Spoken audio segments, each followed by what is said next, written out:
Hoy vamos a explicar la morfología de las palabras, cómo se descomponen en partes más pequeñas con significado, es decir, cómo se descomponen en monemas.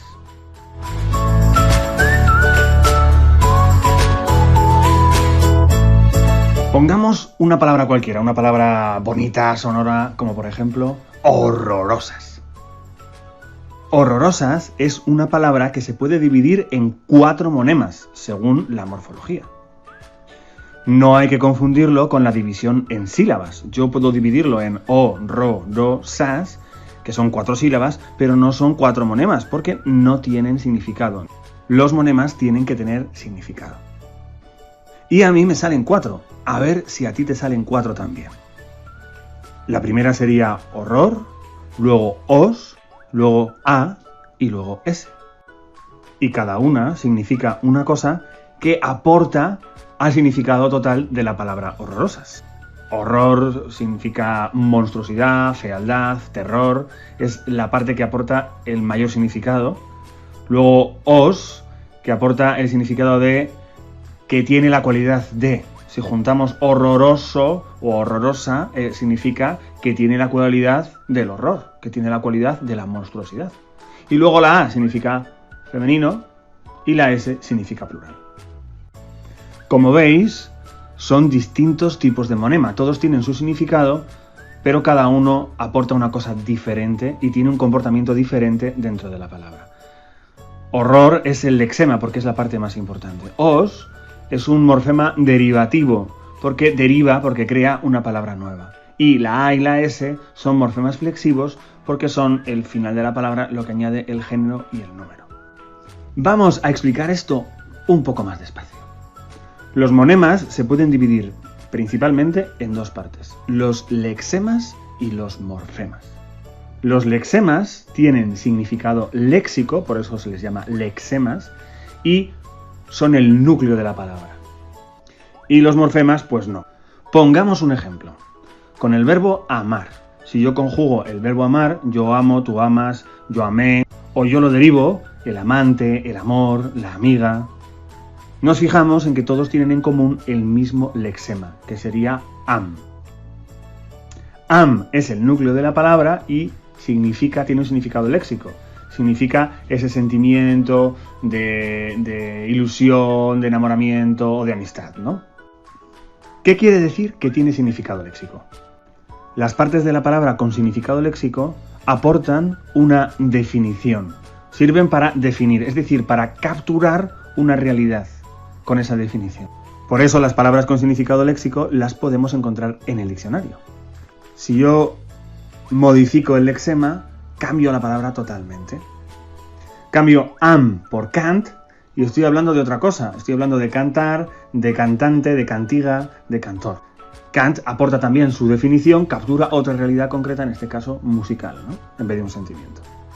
En resumen, el lexema es el núcleo, la parte importante de la palabra, en primer lugar, y en segundo lugar, tiene significado léxico. Eso no significa que sea la parte fija de la palabra. No siempre pasa así. En los ejemplos que os pongo ahora, vemos que el lexema varía un poquito, ¿no? No es lo mismo soñar que sueño. No es lo mismo puerta que portazo. Tierra que aterrizar. Cambia un poquito, porque son lexemas irregulares. Aprovecho estos 3 ejemplos para añadir que, además, las palabras que comparten el mismo lexema forman parte de una familia léxica. Así, soñar, soñador, ensoñación, soñoliento forman parte de la familia léxica de sueño. Puerta, portazo, portero, portería, de la familia léxica de puerta. Tierra, extraterrestre, aterrizar, enterrar, de la familia léxica de tierra. Pasamos ahora a explicar los morfemas. Dentro de los morfemas tenemos 2 tipos. Los morfemas libres y los morfemas trabados. ¿Qué significa, qué diferencia hay entre libre y trabado? Pues que libre puede ir solo, formar una palabra él solo, y trabado necesita unirse a otro morfema o otro lexema. ¿Qué diferencia hay entre un morfema libre y un lexema? Que el morfema libre tiene significado gramatical y el lexema tiene significado léxico. Por ejemplo, la palabra perro. Perro significa mamífero doméstico de la familia de los cánidos de tamaño, forma y pelaje muy diversos según las razas, bla, bla, bla. Es decir, tiene una definición que sirve para capturar a esa realidad tan cookie que me está moviendo el rabito y casi sonriendo, ¿no? Ahí en la... En cambio, si yo tomo la palabra de no tiene significado léxico. Es un morfema libre. ¿Por qué? Porque tiene significado gramatical. Es decir, su significado se refiere a la gramática, a las relaciones entre palabras. De es un enlace cuyo significado es relacionar la palabra anterior con la palabra siguiente. La vecina de la puerta de al lado, ¿no? La vecina del tercero. Se ve lo mismo con, por ejemplo, un pronombre o un determinante, como por ejemplo ellos. Ellos, aunque la O y la S serían morfemas trabados, necesitan unirse a otra cosa, él, ella, ellos, ellas, tienen el significado gramatical de tercera persona. Y esa es la diferencia entre el lexema y el morfema libre.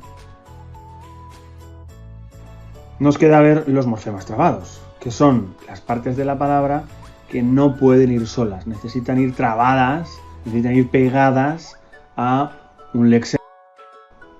Hay dos tipos, los morfemas derivativos y los morfemas flexivos. Los morfemas derivativos tienen dos cualidades. Sirven para crear palabras nuevas y tienen significado léxico. Parecido al de los lexemas, lo único que no pueden ir solos, pero tienen significado léxico. En cambio, los morfemas flexivos tienen significado gramatical, parecido al de los morfemas libres, y no crean palabras nuevas. Los derivativos crean palabras nuevas, los flexivos no crean. Lo que hacen es flexionar, conjugar la palabra de la que estamos hablando. Si retomamos el ejemplo de la palabra amar, de la familia léxica del amor, yo tengo amo y tengo amante. Al lexema am le hemos añadido o y ante. Uno de los dos es un morfema flexivo y el otro es un morfema derivativo, ¿no? Amo tiene significado de primera persona del singular. Amante significa la persona que, ¿veis? Tiene una definición. Lo que pasa es que es una definición incompleta que se añade al lexema. Es decir, amo es un morfema flexivo, tiene significado gramatical y además sirve para conjugar. Por mucho que yo cambie el morfema flexivo, yo amo, tú amas, él ama, nosotros amamos, no estoy creando una palabra nueva, es el mismo verbo amar que lo estoy conjugando, flexionando. Y eso es lo que significa flexivo, flexión. Cuando hacemos flexiones estamos doblándonos, ¿no? Pues cuando la palabra se flexiona es como que se desdobla. Son todas las posibilidades, todas las variaciones de una palabra variable. En cambio, cuando yo añado ante al lexema de am, estoy creando una palabra nueva. Ya no es amar, es la palabra amante. Antes teníamos un verbo, ahora tenemos un sustantivo. El amante, ¿no? Por eso es un morfema derivativo. Ante es un morfema derivativo, es un sufijo.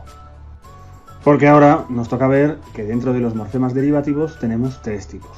Los prefijos, que van antes del lexema, los sufijos, que van después del lexema, y los infijos, que son una cosa rara, que no son realmente monemas porque no tienen significado, que es como un añadido que se pone entre el lexema y el sufijo en algunas ocasiones. Es un poco raro. Vamos a ver algunos ejemplos. Vamos a dividir tres palabras: imperdibles, panadero y coges.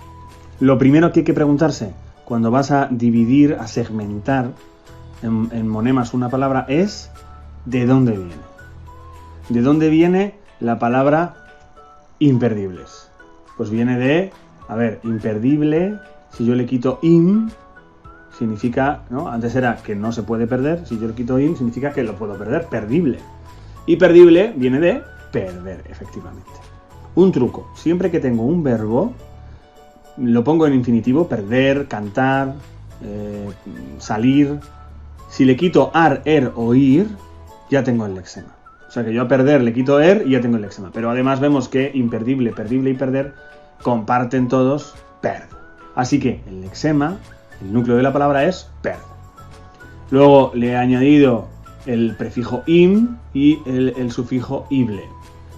In es lo contrario de, ible es que se puede, ¿no? Si yo que se puede perder, que no se puede perder, ese significado lo está añadiendo el prefijo y el sufijo. Y por último, le añadimos la S, que es el plural, ¿no? La flexión. Vamos con panadero. Panadero, si lo pensamos, ¿de dónde viene? Viene directamente de pan. Porque si yo quito en panadero, yo quito ero, no existe panado o panada, ¿no? Como empanada sí que existe, ¿no? Y si yo dijera empanadero, pues vendría de empanada.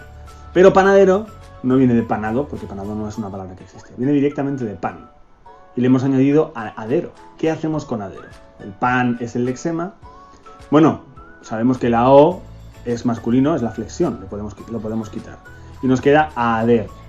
Yo sé que ero normalmente es un sufijo que funciona en otras palabras. Por ejemplo, torero, ropero, etcétera, ¿no? O sea que ero es el sufijo. Y me queda ad. Ad podría ser otro sufijo si creara una palabra nueva, que son unas características de los morfemas derivativos, y si tuviera significado léxico.